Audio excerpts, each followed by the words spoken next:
para o nosso próximo tópico aqui, dessa comparação que o investidor muitas vezes faz com a renda variável e o CDI. Né?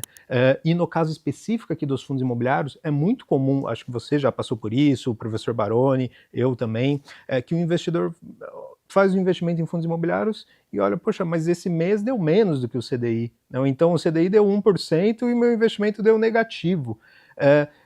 Acho que o investidor que ele faz esse tipo de análise já traz uma certa preocupação, porque talvez ele não esteja investindo em fundos imobiliários pelos motivos que deveriam ser os adequados, né? Que é o investimento ali para te gerar renda, né, ao longo do tempo. Queria saber se você também tem essa impressão, enfim, como que você enxerga os fundos imobiliários ali para a carteira do investidor? Assim, a comparação de renda fixa e renda variável, ela não cabe.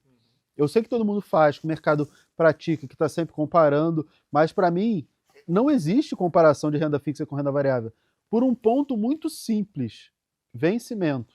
Qual o vencimento de um ativo de renda variável? Não tem. Normalmente não tem. Tem um fundo imobiliário que ele tem prazo de existência lá definido. Beleza, mas naturalmente aquele investimento ele vai durar sua vida inteira e fica para os seus herdeiros. Você está comparando com um ativo que vai vencer, de repente, daqui a 1, 2, 3, 5, 10 anos, e que quando vencer, você recebe o dinheiro todo de uma vez para você decidir o que você vai fazer da sua vida. Não, mas eu investi porque eu vou aproveitar a marcação a mercado. Ou então, eu estou tentando buscar o que rende mais. Você não está fazendo investimento. Você não é investidor. Você é o quê? Trader. Qual o problema? Nenhum. Eu sou trader, adoro fazer trade, day trade, swing trade, opções, derivativos, criptomoedas, mexo com tudo e gosto. Mas eu tenho muito claro que uma carteira é para trade, outra carteira é para geração de renda. Se a pessoa está fazendo trade com renda fixa ou com renda variável, ou misturando tudo para tentar ter o maior retorno possível, ela tem que ter noção de que ela é trader, que ela está fazendo trade, está tudo bem, mas aí você tem que saber que você vai estopar, que você vai vender de repente o ativo que valorizou pra caramba, ou que ele valorizou, mas ele está barato, você continua posicionado. Começou a cair, você estopa, espera terminar de cair, você remonta a posição. Atitudes de um trader. E aí tá tudo bem. Vai ganhar na marcação a mercado de um título público, vai ganhar num trade, vai fazer uma subscrição de um fundo imobiliário, um monte de coisa e tá tudo bem.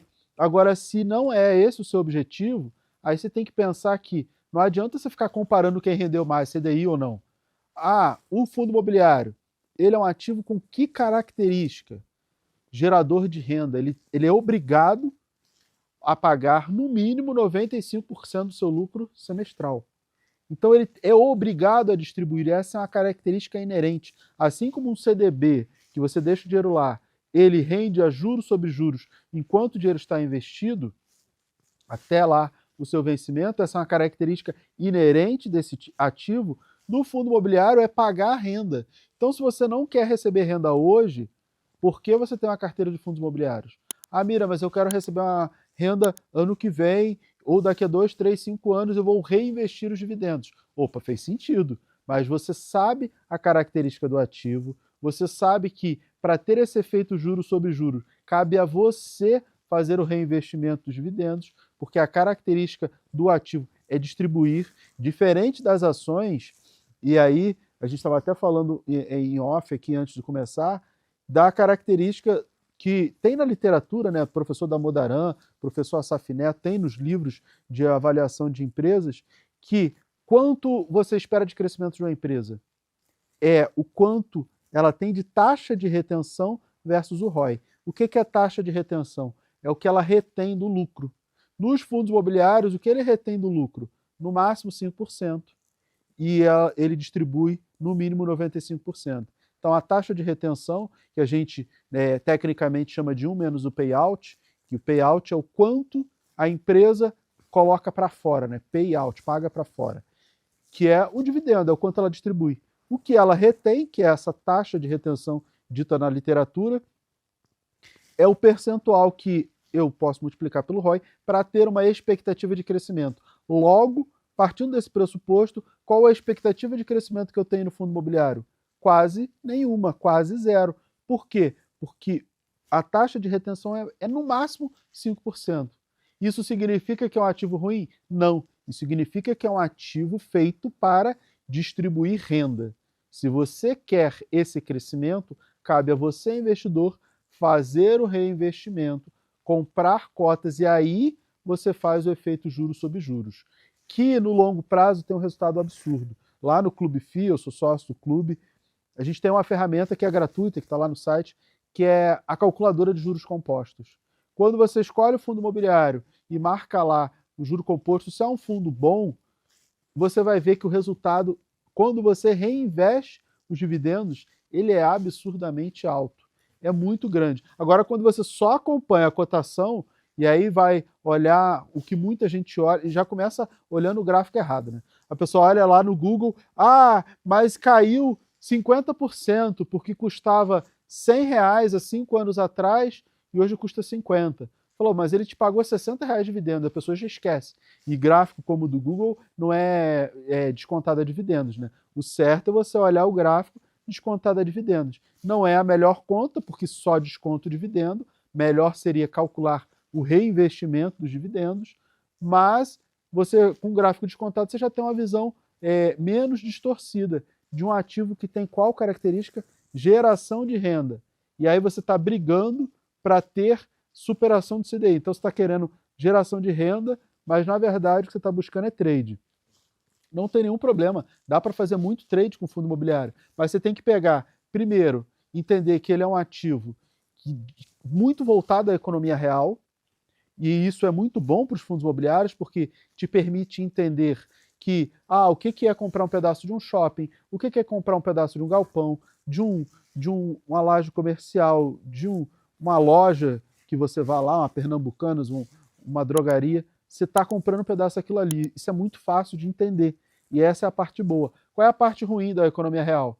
É que ela é cíclica. Taxa de juros lá em cima, o e-commerce vai mal, então o logístico pode ter problema, as lajes corporativas vão ter menor ocupação, o shopping vai ter menor circulação. Você também tem essas questões. Isso significa que torna o ativo naturalmente cíclico. Você entende esses ciclos? Você consegue fazer o trade da sua carteira, como eu estava falando que você pode fazer trade com fundo imobiliário? Você entende tudo isso? Você entende que quando a taxa de juros cair, a gente vai pipocar de emissões, e aí você tem que saber PVP, você tem que saber analisar uma série de coisas para poder surfar, comprar barato, vender, essa emissão aqui é abaixo do VP, eu acho que está destruindo o valor, o Baroni fala muito sobre isso, está destruindo valor para o cotista. Você tem essas noções para fazer tudo isso? Tenho. Beleza, então você vai conseguir fazer trade. Se você não é um trader, a maneira mais fácil é investe todos os meses em ativos de qualidade. Se for investir só em fundos imobiliários, pensa em equilibrar a carteira entre papel e tijolo, porque ambos são cíclicos, mas se você fizer uma carteira, por exemplo, 50-50, você já consegue gerar um equilíbrio maior e esse ciclo econômico, principalmente político-econômico, aí, ciclo de juros, ele não vai ser tão maléfico para a sua carteira e reinveste os dividendos. Mira, quanto eu tenho que reinvestir de dividendos? Tudo. Não, mas eu quero viver de renda. Tá bom, se você já vive de renda, aí você vai reinvestir uma parte e vai viver com outra parte. Quanto? Eu sempre ensino aos meus alunos, você pensa numa carteira que te pague 0,5%, vive com 0,5%, mas busca uma carteira que vai te pagar 0,75, 0,8, 1. De repente, se a Selic estiver alta, vai te pagar muito mais, vai te pagar 1,5%, 1,2, 1,1. Hoje você monta uma carteira que te pague 1% com tranquilidade em fundos imobiliários. Só que você vai pegar todo esse excedente e vai reinvestir. Porque aí você faz frente à inflação, você vai fazer a tua carteira crescer e se multiplicar, continuar crescendo, e você vai ter ali o teu custo de vida de 0,5%. Mira, mas o meu custo de vida vai aumentar. Então, eu não falei que você vai ganhar R$ 1.000, eu digo que você vai ganhar 0,5%. E esse 0,5%, monetariamente, é um valor que vai aumentando. De repente você vai ganhar 1.000, depois você vai ganhar 1.050, 1.100. Por quê? Porque você está fazendo o reinvestimento. Professor, suas considerações. Bom, são vários pontos aí interessantes, mas eu quero trazer de novo aí a sua pergunta inicial, Marcos, que é a questão das comparações, né? Duas reflexões. A primeira reflexão é que, por algum motivo, o fundo imobiliário agora virou benchmark para o mundo, né? O fundo imobiliário ele tem que ganhar de renda fixa, de ações, criptomoedas, de ETFs nacionais, internacionais. Então, esse é um ponto que a gente tem que ter muito cuidado. O fundo imobiliário ele é um produto que tem características peculiares, características muito específicas, né? Então, a gente tem que entender essa dinâmica para que a gente não possa incorrer a um erro de fazermos comparações, eu diria assim, equivocadas ou desparametrizadas. Eu acho que seria mais grave até. O outro ponto, quando a gente compara com o CDI, porque historicamente no Brasil, o CDI ele é uma referência, né? Investir no Brasil desde do Plano Real para cá, né? Então vamos mais de 30 anos aí, tem sido satisfatório do ponto de vista de CDI. Então, o CDI se tornou um benchmark para o mercado financeiro. E aí surge a grande pergunta: fundo imobiliário, ele é um produto imobiliário da economia real, como o professor Mira colocou, ou ele é um produto financeiro, né, do mercado financeiro? Eu acho que ele é um pouquinho de cada. Talvez alguns vão enxergar um pouquinho mais dessa pizza aí, indo para o mercado financeiro, outros para o mercado imobiliário. E eu não quero fazer nenhum juízo de valor aqui agora, até porque não cabe aqui no nosso bate-papo, mas ele é um produto híbrido entre economia real e financeira. Então, as pessoas vão fazer essa comparação. Só que aí sim, quando vai fazer essa comparação, eu acho que é um erro grave você comparar o IFIX com o CDI. E digo mais, por que o IFIX? Porque o IFIX ele é um índice que ele é relativamente jovem, então ele tem aí menos de 15 anos.